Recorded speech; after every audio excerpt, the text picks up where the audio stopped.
The debate over learning in the classroom and outside of it is raging right now as we get closer and closer to what is going to be a new academic school year. For today's KSAT Q&A, let's bring in Mike VIllarreal, the director of the UTSA Urban Education Institute. Mike, thanks for being with us. We actually heard from you a little bit earlier in the show about this study that you all have done, talking about the biggest issues with distance learning, remote learning. Can you talk about some of the key findings and where we should go from here? Absolutely. First of all, thank you for having me on the show.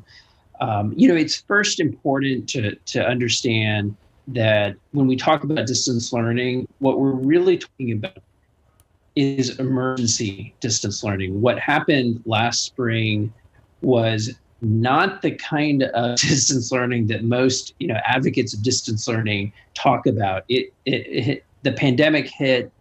Schools, teachers, administrators, they had to work twice as hard to suddenly shift everything that they were doing in person to online. And so it's quite a unique experience. And our research institute at UTSA wanted to make a contribution to San Antonio and our educators, and we decided the way to do that was to document what it was like for our teachers, for our students and their parents to go through this experience with the hope of learning from it. What we learned is that, number one, our teachers really are dedicated and committed.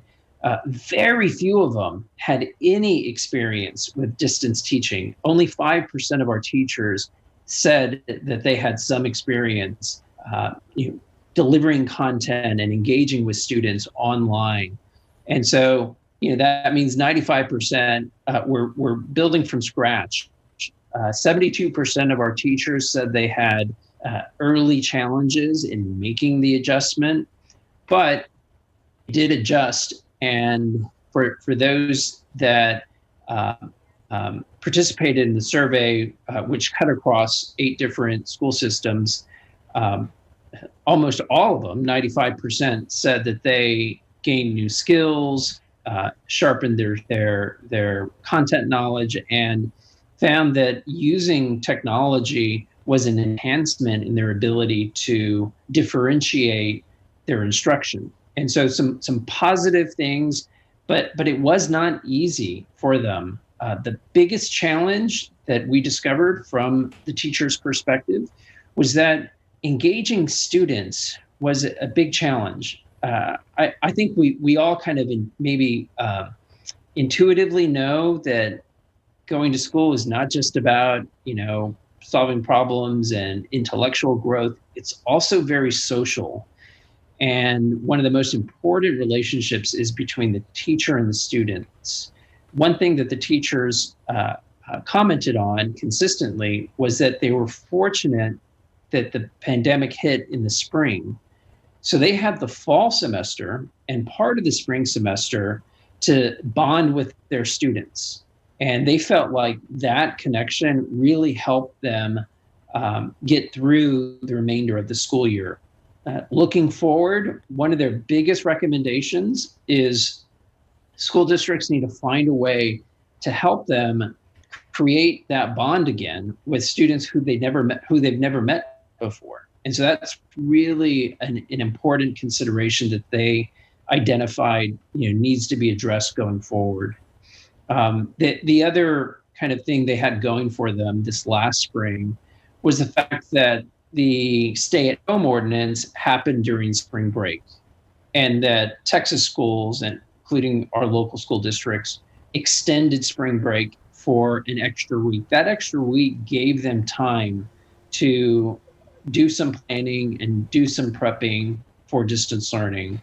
And that theme of planning carries over when we ask them, what do you need going forward for the coming fall? Mike, again, Mike, we're talking. Yes, this centered on teachers and what teachers thought and what teachers' reaction was to all this.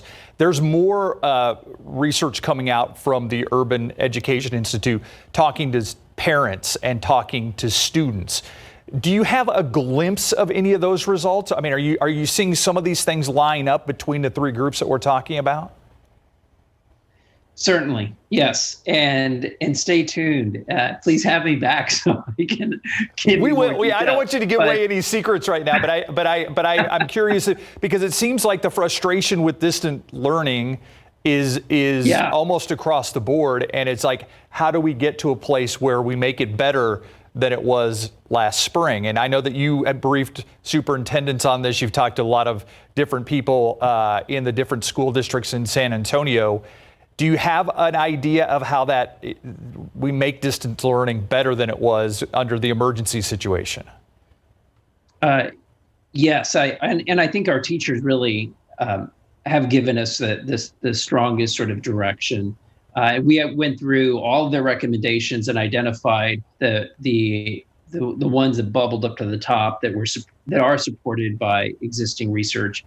And after making sure that they have time to plan their content development and their lessons, setting and communicating very clear, uniform standards of grading and student accountability. That was one thing that was lacking from last semester that frustrated a lot of teachers. Going forward, they are asking for help in setting a clear message to parents and students what's expected of them to make sure that they stay engaged. The other piece that the school districts did well that they need to continue to work on is closing the digital divide. While they did a really Herculean effort in getting out laptops and hotspots, technology that they originally did not have funding set aside for, they need to continue providing that technology because that is the biggest explainer for students not connecting to their classrooms virtually. And we still had about 5% of students who didn't have regular access to technology, and a very significant share, about 15%, accessed their homework and completed their homework on a smartphone, not a tablet or a laptop. And as you and I know, that kind of puts a student at a disadvantage. And I think hearing from those students and from the parents is certainly a really interesting and important part of this conversation. So this will not be the last one that we have with you because we want to talk about that next stage in this research when it becomes available. Mike, thanks for being with us today. And we'll see you tonight on the Night Beat too. Mike VIllarreal, Urban Education Institute at UTSA. We'll be right back.